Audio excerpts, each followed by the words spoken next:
Rabale MIDC गुन्हा क्रमांक 277/2025 हा गुन्हा रबाळे एमआयडीसी या ठिकाणी दाखल करण्यात आलेला होता। सदर गुन्ह्यामध्ये सुमारे 75 लाख रुपयाचे एमडी ड्रग्ज हे जप्त करण्यात आले होते। सदर गुन्ह्याच्या तपासादरम्यान सदर जे एमडी ड्रग्जचा व्यवसाय आहे हा संघटित गुन्हेगारी स्वरूपात चालवला जात असल्याचे निष्पन्न झाले होते।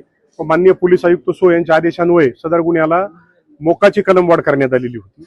सदर मोका गुन्ह्याचा तपास आम्ही स्वतः केला होता। सदर गुन्ह्याच्या तपासादरम्यान सर्व आरोपी अटक करण्यात आले व हे आरोपी जे आहेत याची जी गँग लीडर आहे शांताबाई करंडेकर जी आपल्या हस्तकांमार्फत हा व्यवसाय चालवत होती, सदर महिलेच्या आणि इतर आरोपींच्या सर्व संघटित गुन्हेगारीतून ज्या अवैध संपत्तीचे निर्माण त्यांनी केलेले आहे, सदर अवैध संपत्ती आपण निष्पन्न केलेली आहे व ती जप्त करण्यात आलेली आहे। त्या संपत्तीपैकी या एका प्लॉटवर हे अवैध बांधकाम असल्याचे निदर्शनास आले। या संदर्भात आपण नवी मुंबई पोलिसांतर्फे सिडकोशी पत्रव्यवहार करण्यात आला व सिडकोनी येथील संपूर्ण कायदेशीर बाबींची खातरजमा करून पूर्तता करून आज रोजी या ठिकाणी निष्कासन करण्याची मोहीम राबवण्यात आलेली आहे व त्या संदर्भात आपण पोस्टेतर्फे या ठिकाणी बंदोबस्त देखील दिलेला आहे।